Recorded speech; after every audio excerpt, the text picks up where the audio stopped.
Bienvenidos, buenos días a todos y bienvenidos a esta primera sesión después de la introducción que nos han hecho Jesús y Vicente. Esta sesión va a ser, como sabéis, sobre el rol de los biomarcadores en inmunoterapia y tenemos hoy aquí tres fantásticos speakers que nos comentarán diferentes aspectos, desde la necesidad clínica para identificar a los pacientes hasta cómo optimizar la búsqueda de biomarcadores para finalmente llegar al tema de cómo acceder al profiling inmune y genómico adecuado que nos permita realizar estos biomarcadores. Yo, sin ánimo quería dar un momento la mano o el paso a Jesús para que también os salude si le apetece. Únicamente, muy brevemente, porque ya he hablado y he introducido antes, pero es un punto fundamental, como decía muy bien Luis, poder determinar los pacientes que se benefician. Yo creo que la inmunoterapia, si conseguimos un éxito, es porque la parte biomarcadores la llevamos a la clínica y somos capaces de saber exactamente cuáles son y cómo aplicarlos y cómo diferenciar entre unos y otros tumores para optimizar esta selección de pacientes. Sin más dilación, Luis, adelante, por favor. Muy bien. Muchas gracias. Bueno, pues empezamos entonces con la primera exposición. El doctor Antonio Calles, del Hospital Gregorio Marañón, que seguro nos ilustra y nos pone esta cuestión acerca de cuáles biomarcadores y qué necesidad tenemos en la clínica de identificar los pacientes que se benefician de la inmunoterapia. Antonio. Muy bien, muchas gracias, Luis. Voy a compartir la pantalla con todos vosotros. En primer lugar, buenos días. Muchas gracias a la Fundación ECO y enhorabuena por esta excelente iniciativa.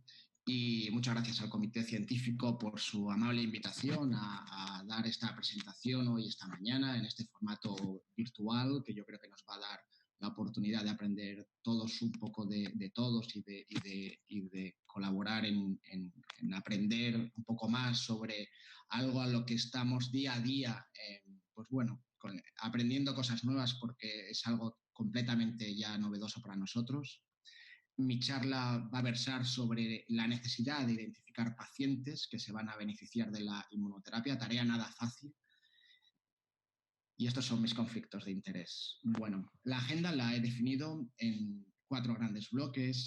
Uno es sobre el rol de la expresión del PDL1, ir un poquito más allá de la expresión del PDL1. Vamos a revisar qué estados de hipermutación hay que pueden ser predictores de respuesta, como las mutaciones de la polimerasa, la inestabilidad de microsatélites, los efectos de recombinación homóloga. Vamos a hablar de la TMB, de la carga mutacional, de la variabilidad individual, de la clonalidad, de los haplotipos HLA, de la secuenciación de los receptores de células T, la situación inflamatoria del tumor y del individuo, ¿no? Identificar esos tumores fríos, esos tumores calientes, esa inflamación sistémica que bloquea nuestra respuesta inmune contra el tumor. Y luego factores modificadores del individuo, como la toma de antibióticos, corticoides, inhibidores de la bomba de protones, y el papel de la microbioma como predictor de respuesta a la inmunoterapia. ¿Por qué es importante identificar pacientes? Bueno, pues ya desde el principio, desde el fase 1 de nivolumab, con los primeros pacientes con cáncer de pulmón metastásico, politratados, refractarios, pues veíamos que un 20% de ellos llegaban vivos a 5 años en esa situación y era independiente del estatus del PDL1. Es decir, el PDL1 no nos va a distinguir, no nos va a discriminar a aquel paciente que va a estar vivo a 5 años. Es una variable continua, a mayor expresión de PDL1, mayor probabilidad de beneficio clínico de la inmunoterapia, pero es un marcador imperfecto, es uno de los mejores biomarcadores que tenemos, pero a día de hoy tenemos pacientes PDL1 fuertemente positivos que no responden a la inmunoterapia y pacientes PDL1 negativos que notan grandes alegrías porque son grandes respondedores, que están 5 años, 6 años en respuesta completa. Por tanto, es un biomarcador pobre, y las razones por las que el PDL1 no va a ser un buen biomarcador y necesitamos más biomarcadores pues las podemos agrupar en dos grandes clasificaciones. Unas son técnicas basadas en el perfil de los diferentes anticuerpos, del tipo de muestra, de la sensibilidad, de especificidad de los test, etc. Y otro gran grupo que son diferencias biológicas, la importancia de la biología en la interpretación del PDL1. Y esto es importante, esto es un grupo homogéneo de pacientes con adenocarcinoma de pulmón, todos tienen adenocarcinoma de pulmón y su background genético, su estatus mutacional, determina la expresión del PDL1. Hay pacientes que van a tener un PDL1 más alto si tienen mutaciones en KRAS o P53 y hay pacientes que van a tener un PDL1 más bajo si tienen mutaciones en STK11 o mutaciones en EGFR. Y además esto es importante porque los pacientes que tienen mutaciones en EGFR no van a tener respuestas a inmunoterapia, mientras que los pacientes que tienen mutaciones KRAS tienen más frecuentemente respuestas a inmunoterapia. Por tanto, el background genético condiciona no solamente el nivel de expresión del PDL1, sino que también puede modificar la respuesta a la inmunoterapia. Pero se complican mal las cosas. Si en un mismo individuo analizamos la expresión del PDL1 en las distintas localizaciones metastásicas, encontramos una gran variabilidad de la expresión del PDL1. Y así, biopsias de hueso, biopsias cerebrales, biopsias de metas adrenales no tienen el mismo grado de expresión del PDL1 y esto puede condicionar nuestra interpretación y los tratamientos que proponemos al paciente. Y esto tiene implicaciones clínicas, pues puede tener implicaciones clínicas. De hecho, la expresión del PDL1 determinado, por ejemplo, en adenopatías iliomediastínicas o metástasis óseas, no tiene repercusión en el pronóstico cuando los pacientes son tratados con inmunoterapia, mientras que tanto el tumor primario como otras metástasis viscerales sí que predice supervivencia. Por tanto, la expresión de PDL1 puede depender del tipo de biopsia que estemos analizando y de la biología de la misma. Podemos hacer mediciones de PDL1 más complejas, biológicas en tiempo real. Esto es un inmunopet. Esto es medir la expresión del PDL1 con un PET donde el radiofármaco es atezolizumab marcado con circonio radiactivo y donde podemos ver la captación de metástasis que son positivas para PDL1. Podemos ver que hay heterogeneidad, necrosis, diferencias entre las distintas lesiones metastásicas.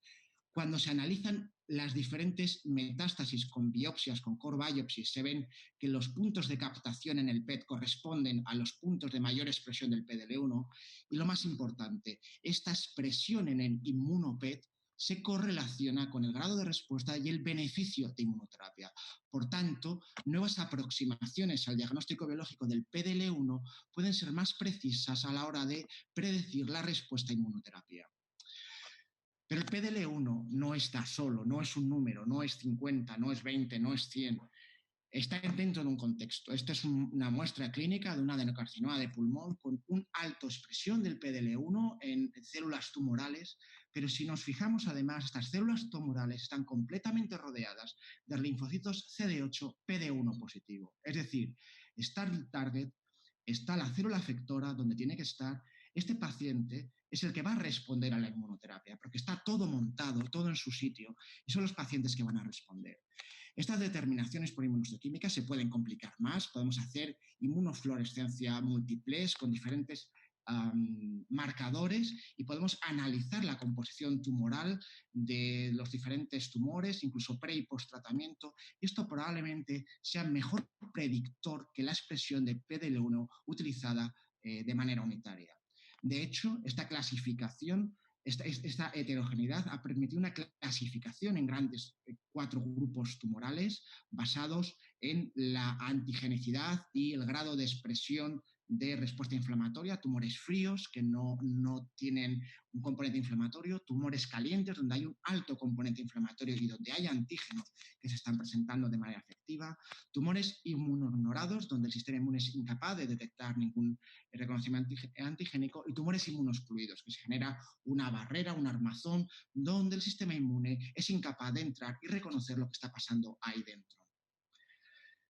Pero el PDL1 es un marcador final en lo que es la cascada del camino de la inflamación. El PDL1 es un marcador indirecto de lo que está pasando, pero todo viene de mucho más atrás, viene del núcleo, viene del DNA y del RNA.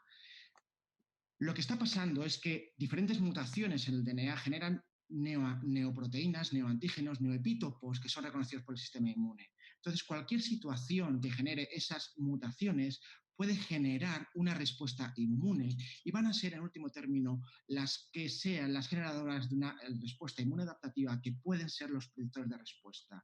¿Cómo conseguimos una alta carga mutacional? Bueno, pues podemos tener defectos en la reparación mismatch del DNA que se puede detectar a través de la inestabilidad de microsatélites, pero a veces ocurren defectos más allá del DNA, por ejemplo, en las RNA polimerasas. No tenemos un DNA altamente mutado, pero las RNA polimerasas están introduciendo mutaciones a la hora de hacer las proteínas, mientras que el DNA es normal.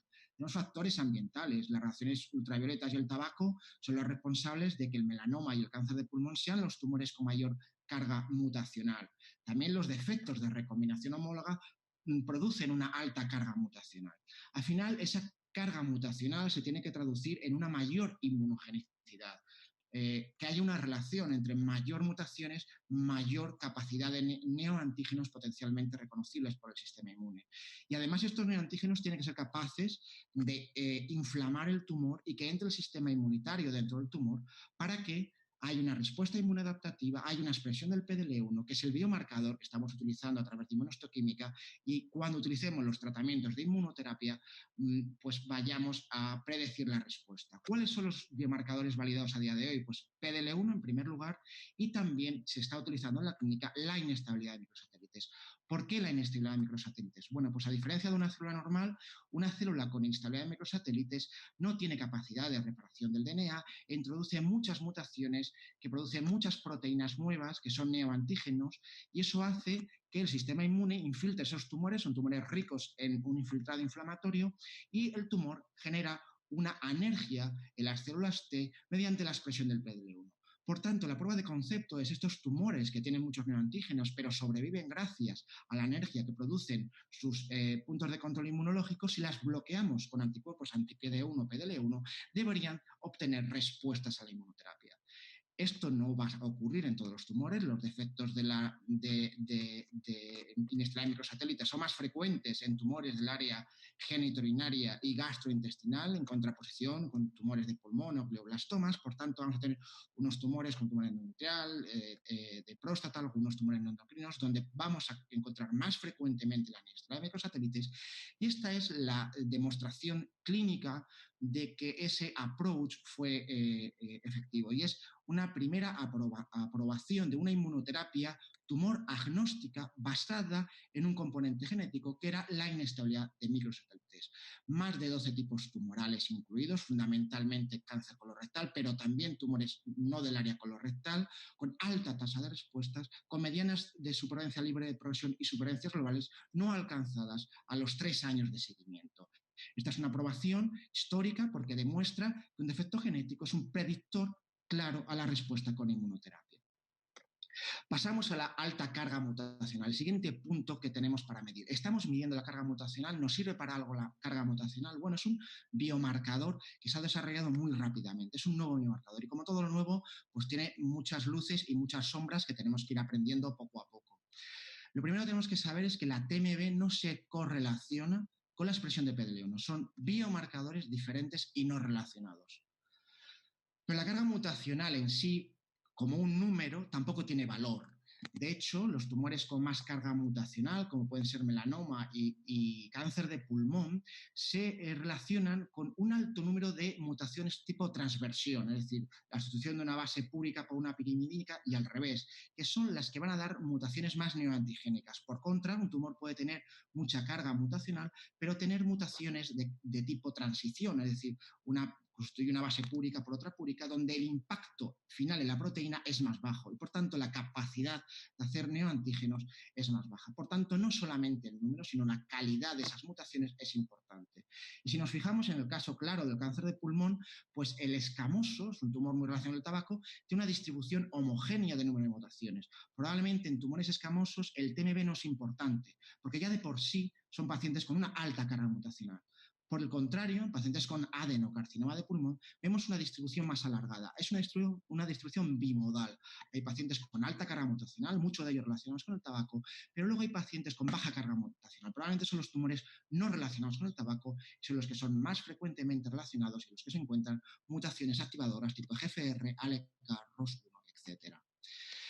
Esto tiene valor predictivo, es decir, a mayor carga mutacional, mayor beneficio en tratamiento con inmunoterapia. Y aquí hay dos características. La primera es que es una correlación asintótica, es decir, a partir de un número de mutaciones, da igual si uno tiene 40 mutaciones megabase, 60, 80 mutaciones megabase, la hazard ratio de beneficios 0.5. Y esto es una constante que se repite en múltiples estudios. Es decir, llega a un punto en el cual da igual cuántas mutaciones tenga, ya eres hipermutado, por así decirlo.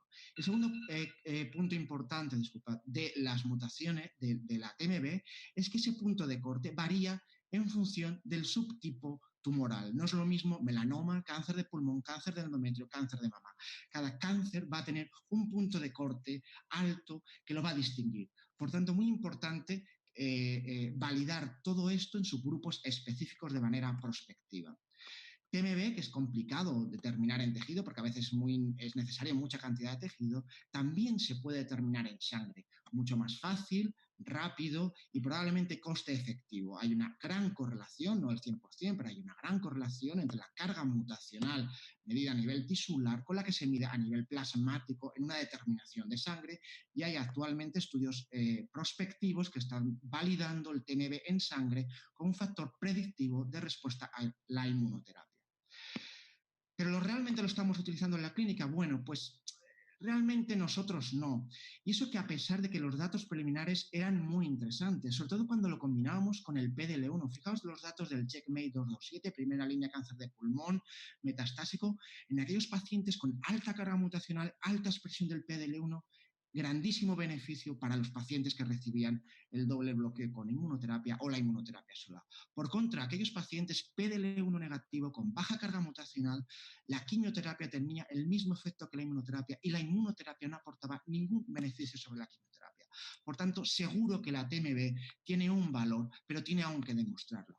El problema es que no sabemos definir ese potencial de respuesta. De hecho, cuando la inmunoterapia se combina con la quimioterapia, pierde completamente ese potencial de predicción y da lo mismo el número de mutaciones, que la TMB no predice el outcome de quimioinmunoterapia independientemente si tienes alta o baja carga mutacional. Por tanto, a día de hoy, papel todavía muy limitado, las puertas no están cerradas y necesitan una validación prospectiva, una estandarización de las plataformas y un mayor acceso a este biomarcador.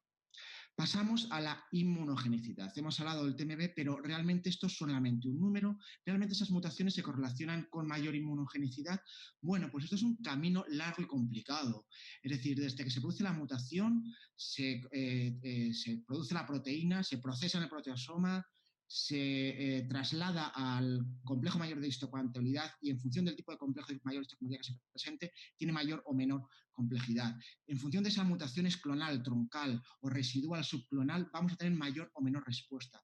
Y ya se están desarrollando software que permite predecir el grado de neoantigenicidad en función del tipo de mutaciones y en función de la similitud que tienen con proteínas del microbioma que tenemos en el intestino, pueden ser capaces de predecir respuesta incluso mejor que la propia TMB.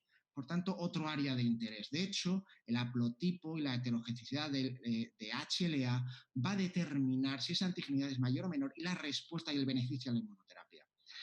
Pero también es importante nuestro repertorio inmune, la clonalidad de células T que tenemos. Es decir, si tenemos una baja clonalidad, que puede estar relacionado, por ejemplo, con la senectud, donde hay menos clonalidad, da igual lo antigénico que sea tu antígeno, que no vas a tener una célula T que lo reconozca. Por tanto, otro factor importante que habrá que analizar es el repertorio clonal que tenemos previo al tratamiento, si queremos predecir realmente si tenemos linfocitos preparados para reconocer los neoantígenos. Eso es capaz de hacer inflamación. Bueno, pues distintas plataformas que miden la expresión génica de RNA, pues tienen firmas validadas en función fundamentalmente de interferón gamma, PDL1 y otras interleuquinas que predicen si el tumor es inflamado o no, si es un tumor caliente o frío y que se han validado incluso de manera prospectiva. Sí que predicen respuesta, pero en algunos casos vemos que lo predicen de la misma manera casi solapada de lo que lo haría PDL1, como es este caso en cáncer de pulmón. Porque al final el peso específico que tienen esas firmas, la expresión de PDL1, el interferón gamma, pues es muy parecido al test de inmunohistoquímica. Por tanto, son útiles, pero tenemos que verlo incorporado de una manera prospectiva. Al final, ¿qué es lo que vamos a tener que hacer? Bueno, pues esta es una reciente publicación en Nature Cancer, donde lo que se hace es una predicción multivariable basada en todos estos factores que he estado explicando anteriormente. Cogen no solamente el TMB, sino también el grado de pureza tumoral, analizan el tipo de mutaciones que hay, es decir, el background genético, los receptores de tirosina quinasa, analizan los perfiles genéticos con una firma inflamatoria y una firma de exposición al tabaco, y además también analizan el haplotipo HLA.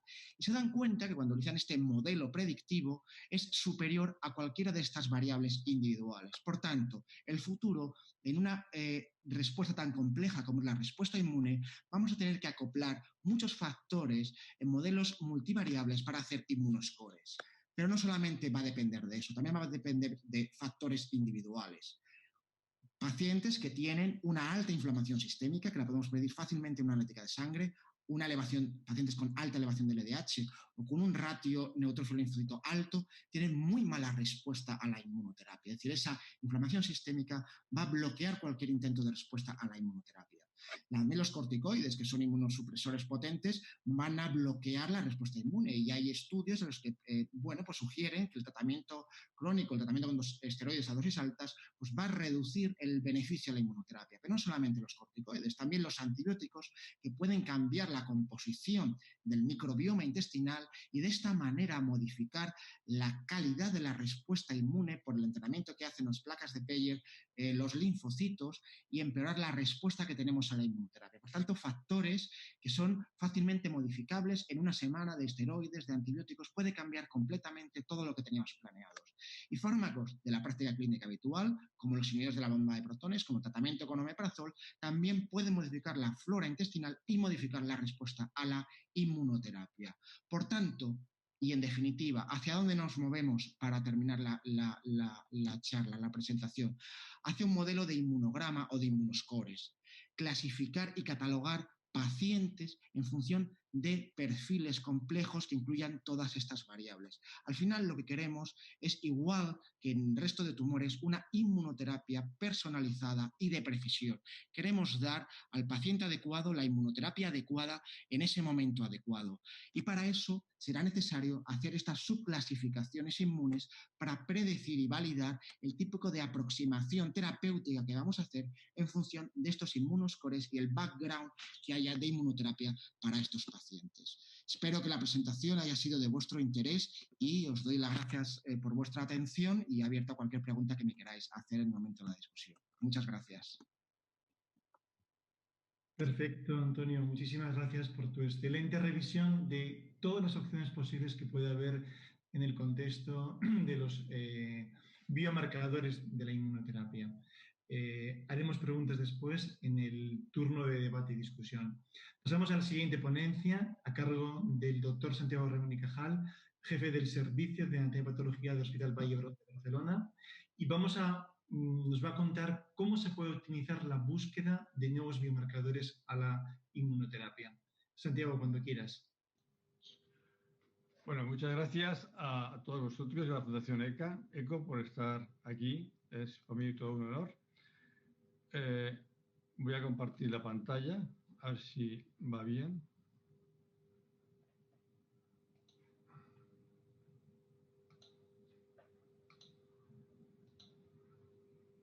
No sé si me veis. ¿Veis la pantalla? Sí, Santiago. Vale. Es que se ha cambiado de... Bueno, pues en estos 10-15 minutos escasos que tengo, más que hablar sobre la búsqueda de nuevos marcadores, casi voy a centrarme más cómo implementar, ¿no?, en nuestro día a día los nuevos marcadores.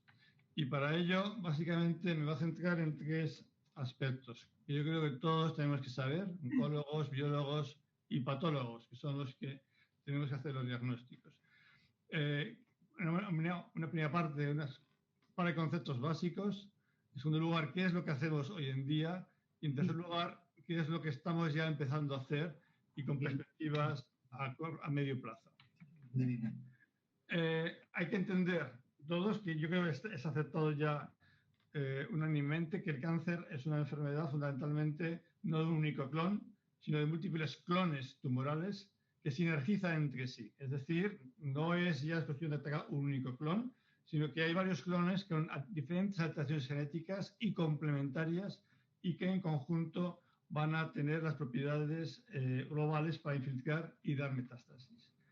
Pero estos clones entre sí también colaboran mucho con el medio ambiente y las células inflamatorias, linfoides, etcétera, que también pensamos juegan un papel crucial en la formación de los tumores y sobre todo en el desarrollo de metástasis. Pues bien, en este entorno es donde está hoy el tema de hoy, que es fundamentalmente la respuesta inmune, que como todos sabemos es básica. No me quiero repetir mucho porque yo creo que Antonio lo ha explicado todo fenomenal, pero sí al menos centrar las células o los elementos claves mínimos que tenemos que saber y que considerar y que van a estar asociados con respuesta a estos tratamientos de inmunoterapia. Fundamentalmente, recordar que la expresión de PDL1 es en las células tumorales, que de PD1 fundamentalmente es en las células T efectoras, que el CTLA4 es en las células T naive, que es el que impide la asociación con las células dendríticas presentadoras de antígenos. En este entorno tenemos citoquinas como el interferón gamma, que secretado fundamentalmente por células T, pero no solo, e induce la activación de PDL1 en las células tumorales, etc. Por tanto, aquí ya vemos que hay un elemento clave que en el día a día no lo hacemos todavía, pero que consideramos que hay que hacerlo de una forma u otra, que es estudiar también la expresión de HLA-1 en los tumores, porque condiciona claramente la respuesta, como ha comentado antes Antonio y luego cuando hubiera alguna diapositiva. Es decir, si no hay expresión de HLA-1 en las células tumorales, nos da igual inhibir con PDL1, ¿no?, porque no va a haber respuesta inmune. Y esto lo vemos en un porcentaje relevante de los casos. Entonces, ¿qué es lo que hacemos hoy en día? Pues básicamente hacemos PD1 por inmunohistoquímica. Y bueno, ya todos sabemos los problemas de la inmunohistoquímica, la gran heterogeneidad y variabilidad de expresión de unos tumores a otros. Los cutoff están un poco en función de las Ns, ¿no?, de las series hasta que sale la N significativa, pues las farmas pues van poniendo los cutoff u otros, y es un poco relativo, 1%, 50%, según el tipo de tumor, según el monoclonal, etc.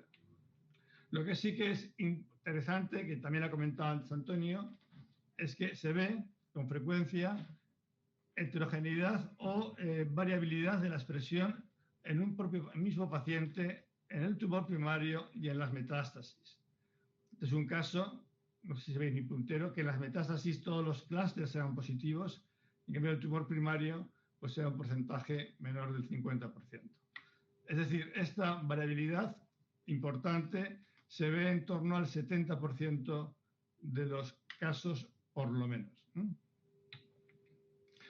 Por tanto, en relación con el PDL1, no quiero insistir mucho, pero sí simplemente recordar que la expresión de PDL1 es bifocal y heterogénea, por tanto, en muchos casos con biopsias pequeñas pues lo podemos obviar o dar como falso negativo. Que la expresión de PDL1 cambia durante el tiempo en los pacientes, en las metástasis y también después de tratamientos con quimioterapia o inhibidores específicos.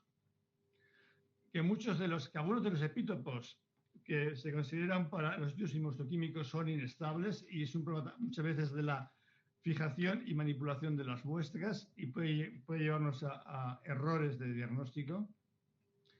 Y, por último, también los diferentes anticuerpos que se utilizan, que tienen diferentes afinidades y diferentes especificidades, como bien sabéis, tanto en mama, vejiga, pulmón, etc.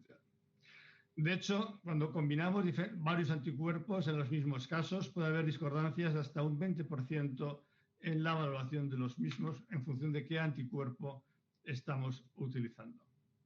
Y otra cosa todavía más preocupante es que esa discordancia es incluso también del 20% entre patólogos. Es decir, la valoración del PDL1, como todos los marcadores, todavía en muchos sitios es patólogo dependiente, realmente subjetiva, la evaluación y la cuantificación.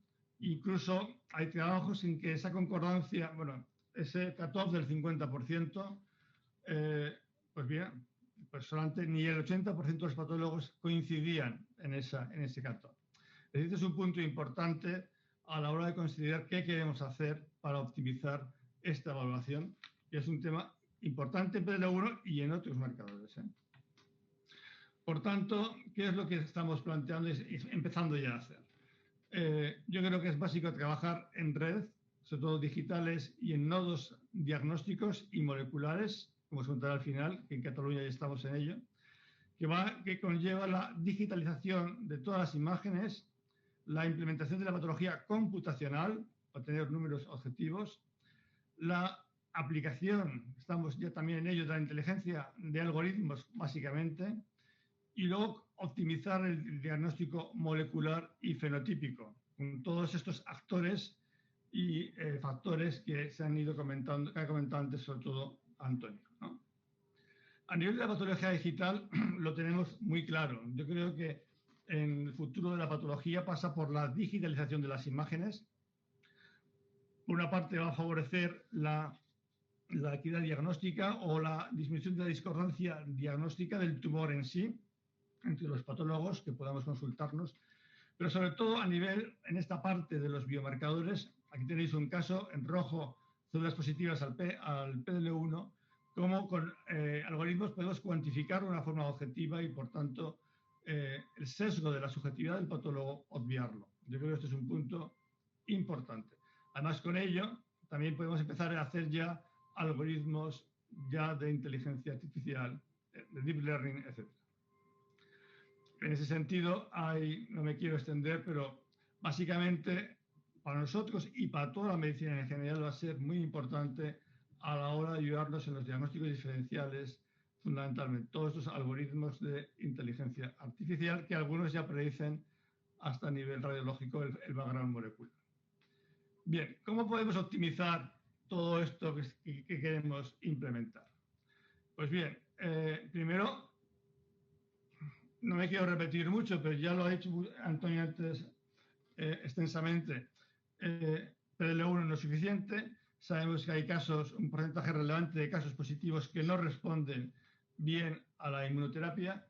Y aquí tenéis a la derecha pues un montón de factores que antes se han ido desgranando y que de alguna forma pues tendríamos que contemplar a la hora de valorar la respuesta o la selección de los pacientes inmunes. A mí me gusta mucho este gráfico, pero aquí está todo el tema asociado con la respuesta inmune, por supuesto los niveles de expresión de PDL1, HLA, que ahora comentaremos, pero también la ruta del TGF-beta y de JAK-STAT intervienen en esa respuesta inmune. Otros, que ya he comentado, como el microbioma. El tema de alteraciones genéticas concomitantes, la ruta de RAS, de MAP kinasas en general, de PI3K, de WNT y otras. Es decir, el GFR, como también habéis comentado. Es decir, esto es muy importante porque condiciona también diferentes niveles de expresión y sobre todo diferentes respuestas. Y por supuesto, aquí no me voy a centrar, que ya lo habéis dicho, es el tema de la carga mutacional y el estudio de los genes de reparación del DNA. Aquí tenéis algún gráfico donde se ve claramente lo que decía, sobre todo con HLA.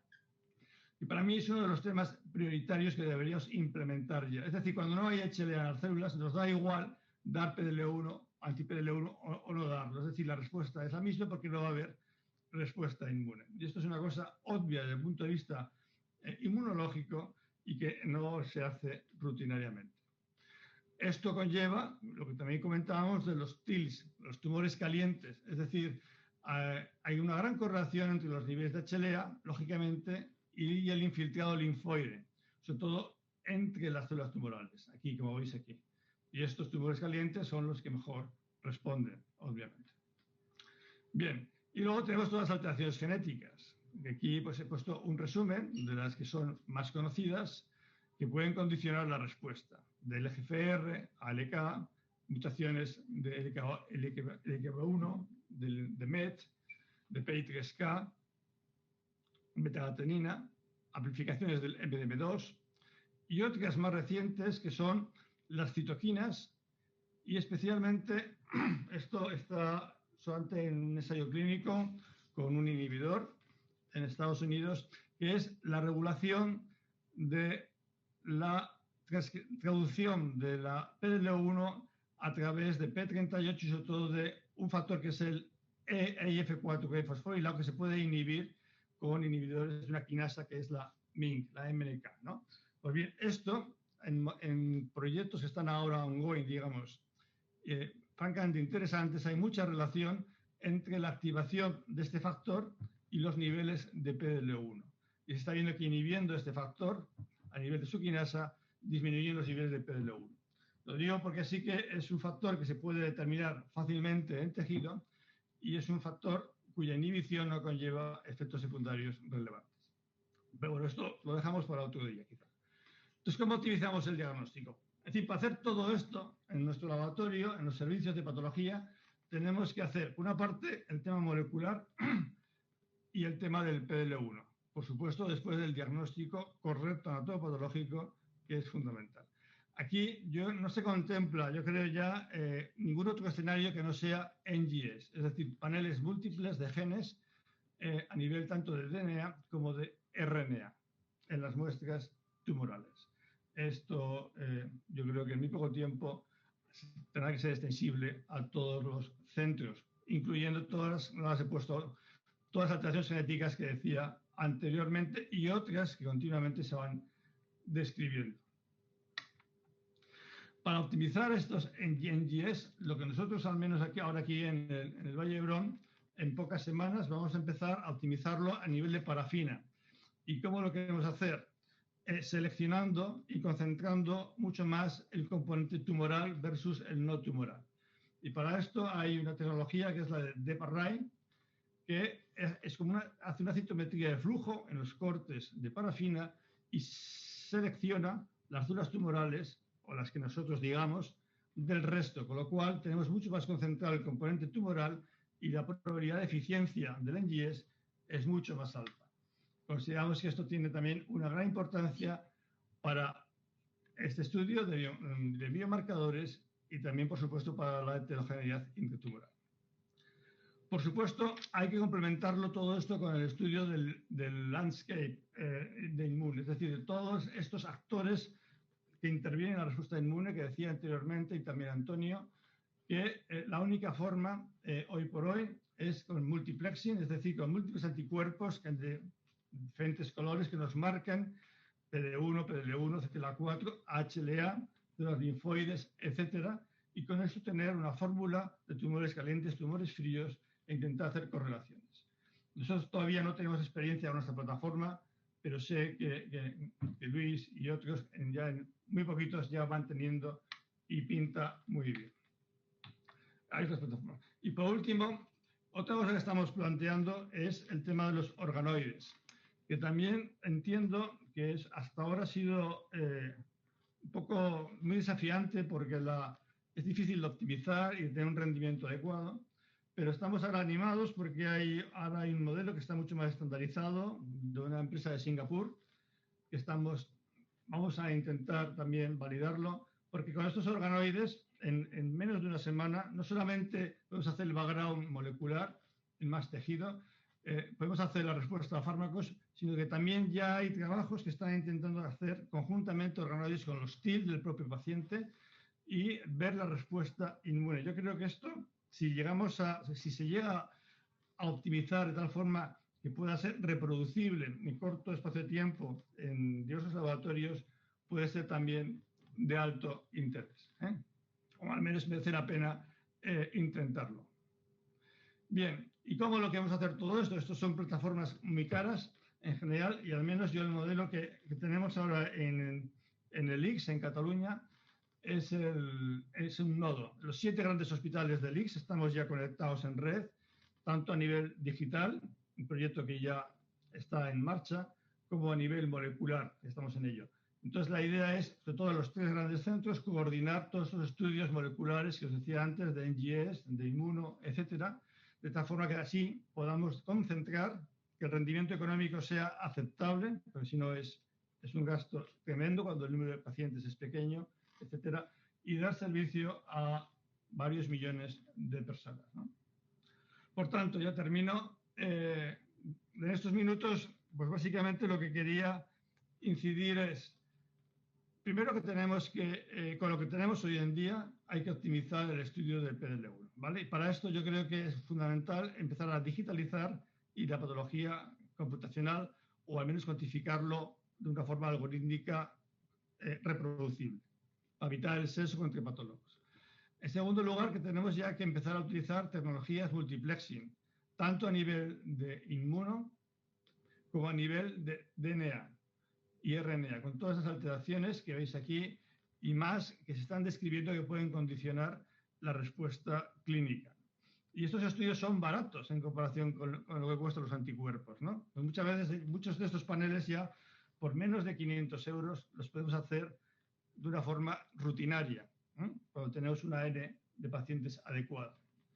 Podemos hacer también las firmas de respuesta inmune, que esto todavía está por ver, pero pinta también bien, como os decíais anteriormente. Y por último, incidir en que todo esto, yo creo que tenemos que pensar en centros de referencia o laboratorios, en redes, que estemos conectados a diversos hospitales, que uno puede hacer uno u otro, da igual ya el hospital, pero sí que tenga experiencia y que haya un rendimiento económico técnico adecuado. Por supuesto, con un comité molecular y un tumor board as well en cada uno de los centros. Y bueno, esto es lo que quería decir. Muchas gracias a todos. Y salgo. Muy bien.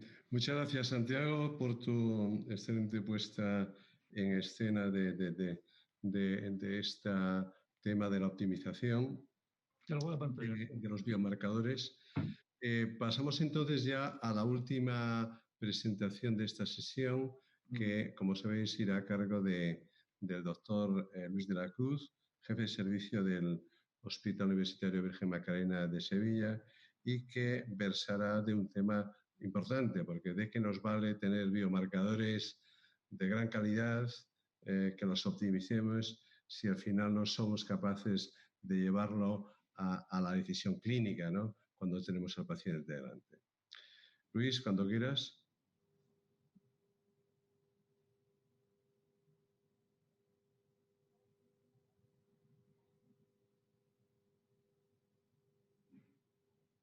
Creo que estás mutado, Luis.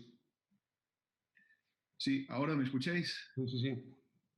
Bueno, pues de nuevo muchas gracias, Luis, Jesús y a la Fundación ECO por invitarme a participar en esta jornada, que espero que la próxima sea presencial, porque bueno, este formato desde luego es por necesidad, pero creo que la interacción humana es siempre mucho más provechosa. Voy a compartir pantalla y la presentación. Disculpadme porque...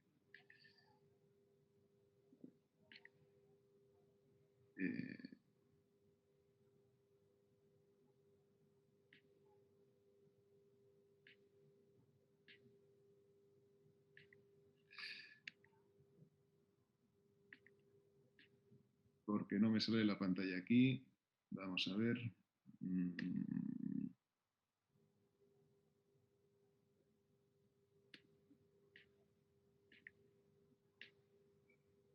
Pues no me sale. A ver, voy a intentar salir un momentito. Y...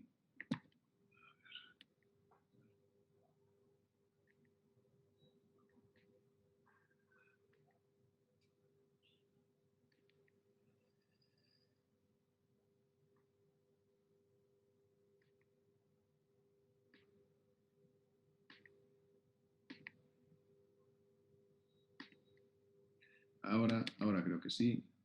No sé si lo podéis ver bien. Perfecto, muy bien.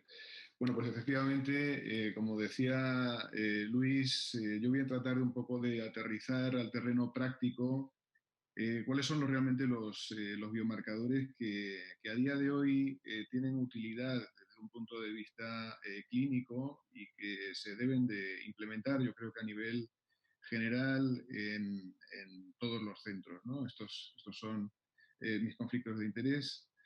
Eh, Se van a repetir algunas de las nociones previas que se han comentado anteriormente en las ponencias precedentes. Haré una revisión somera de datos, ¿no? Lógicamente, que tenemos en algunas patologías, en concreto en cáncer de pulmón no microcítico, en cáncer de mama y en melanoma. Y luego hablaremos un poco del tema de biomarcadores de compuestos, ¿no? De esto que parece que puede ser el futuro, que es el análisis combinado de diferentes biomarcadores que tengan una eventual utilidad clínica. En principio, bueno, todos sabemos, ¿no?, que efectivamente hay una gran cantidad de biomarcadores potenciales que tienen relación con las células tumorales específicamente, con el microambiente tumoral, algunos que se pueden detectar en sangre periférica y algunos otros que tienen relación con toxicidades, con eventos adversos inducidos por la inmunoterapia.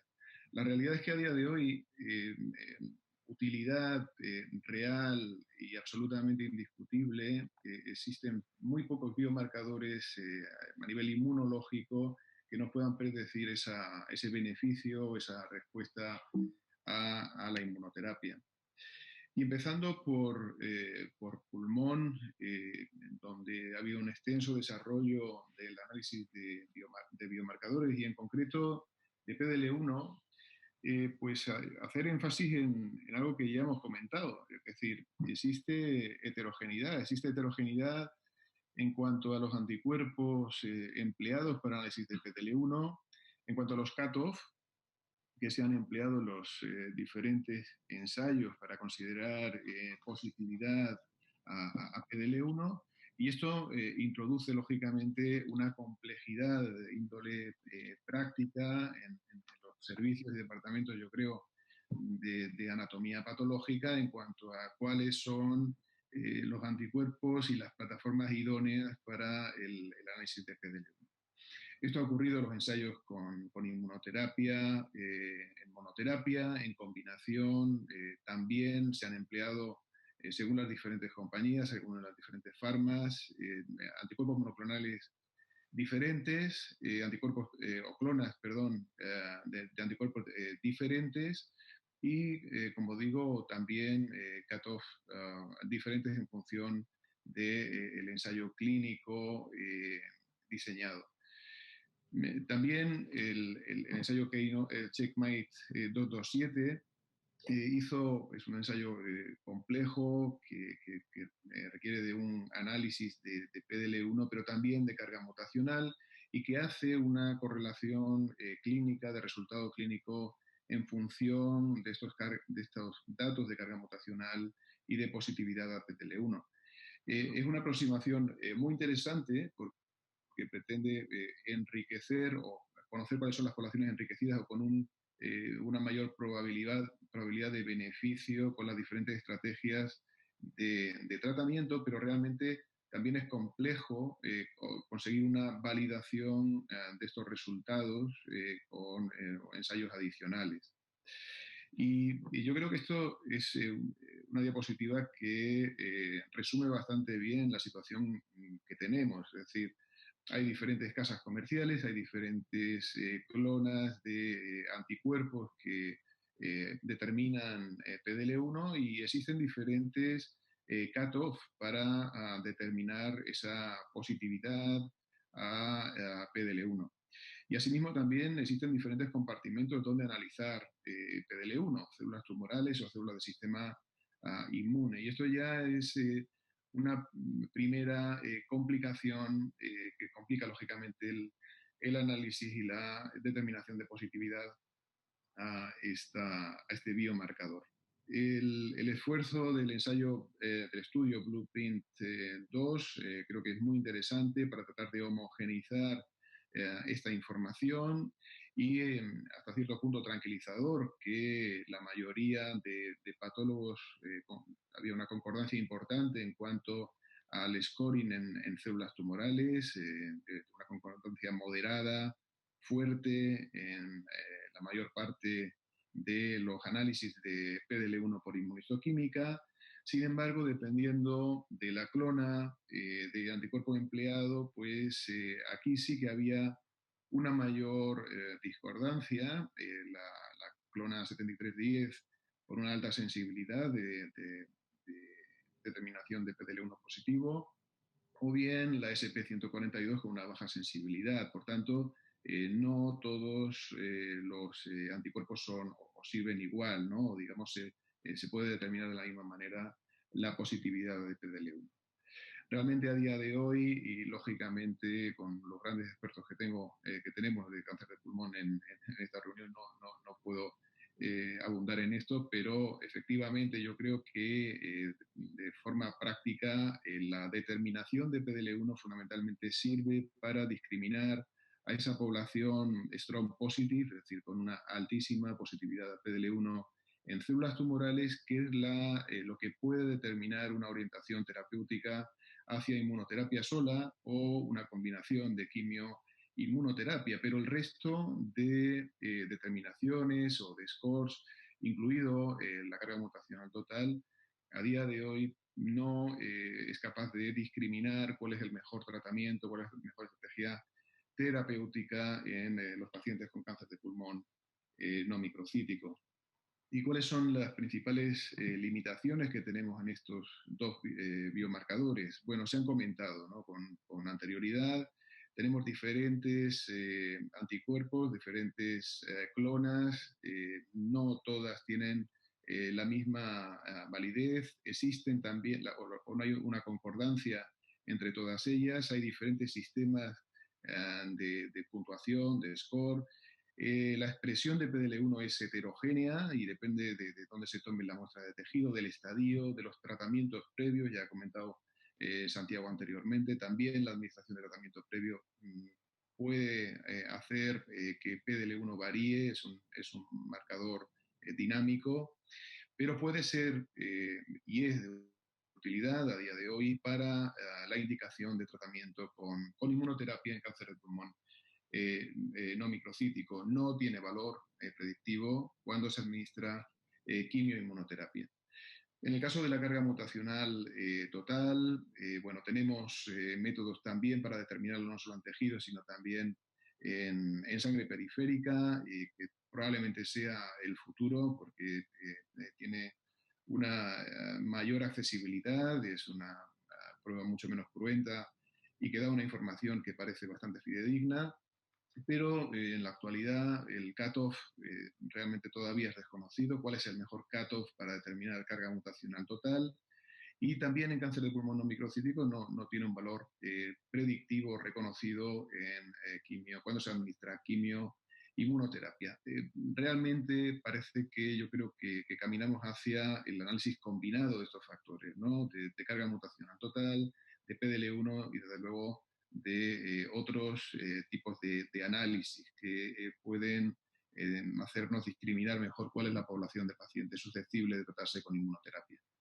En cáncer de mama, desde hace tiempo sabemos que la infiltración linfocitaria es un factor pronóstico predictivo de respuesta en caso de quimioterapia neoadyuvante y un factor pronóstico de primera magnitud, sobre todo en cáncer de mama triple negativo o HER2 positivo. De hecho, ya las guías de práctica clínica recomiendan la determinación de la infiltración linfocitaria según unas guías de consenso recientemente comunicadas, pero a día de hoy tampoco el scoring de TILS puede servir para tomar decisiones terapéuticas, ¿no? Yo creo que probablemente eso está a la base de que todavía no se haya implementado el análisis de infiltración linfocitaria TILS de una forma masiva. El biomarcador PDL1 también en cáncer de mama se está estudiando, pero posiblemente incluso sea hasta más complejo de analizar que en cáncer de pulmón no microcítico, porque existen también diferentes clonas de anticuerpos, pero lo que existe es una gran discrepancia en cuanto a dónde se analiza el PDL1. Se analiza en células del sistema inmune, se analiza también en tejido, en células tumorales. Los cutoff también varían tremendamente y por tanto es realmente complejo el análisis de PDL1 en cáncer de mama. A día de hoy hay un fármaco que ya ha sido aprobado por la FDA, por la EMA, que es el atezolizumab en cáncer de mama triple negativo en base al ensayo Impassion 130. Esa aprobación ha venido condicionada a la positividad a PDL1 en células del sistema inmune y lo que vemos también cuando se determina PDL1 en cáncer de mama triple negativo es que varía tremendamente en función, la positividad en función de la localización anatómica y ya se ha comentado también con anterioridad dónde se hace la biopsia y esa determinación de PDL1, siendo muy baja la expresión de PDL1, y esto es PDL1 en células del sistema inmune a nivel hepático. También una gran variabilidad en cuanto a la clona, al anticuerpo empleado. Podéis fijaros aquí a la izquierda, en diagrama de barras, como cuando se emplea SP142, la positividad es de un 46%, y prácticamente se duplica cuando empleamos 22C3 con un CPS score superior a 1. Es decir, según el anticuerpo empleado y según el cutoff que se emplee y dónde se determine qué compartimento PDL1, la variación es muy importante. Pero a día de hoy, como digo, ya tenemos esa aprobación por parte de la FDA de atezolizumab en pacientes positivos a PDL1 en células del sistema inmune y es un companion diagnostic, por lo cual parece que esto se está abriendo camino de alguna manera en cáncer de mama triple negativo. Y para hacer más complicado todavía este asunto, pues recientemente también otro ensayo, Keynote 355, en aquellas pacientes con cáncer de mama triple negativo metastásico con positividad a PDL1, pero en este caso con CPS score superior a 10, ha demostrado también resultados, ha sido un ensayo positivo, con unos datos clínicamente bastante relevantes en esta población de pacientes, con una supervivencia libre de progresión al año de casi un 40% frente a un 23%, en la población tratada con pembrolizumab y CPS mayor de 10. Entonces, tenemos diferentes clonas, tenemos diferentes cutoff a emplear, cuál es la que tenemos que utilizar o debemos de disponer de todas para administrar estos tratamientos. Esto es una complejidad importante de índole práctica. En melanoma, que ha sido uno de los primeros tumores en donde la inmunoterapia ha demostrado resultados realmente impactantes, no existe a día de hoy ningún biomarcador que prediga respuesta a inmunoterapia. El único biomarcador predictivo que tenemos validado es la mutación BRAF V600, pero no existe ningún biomarcador inmunológico validado en melanoma.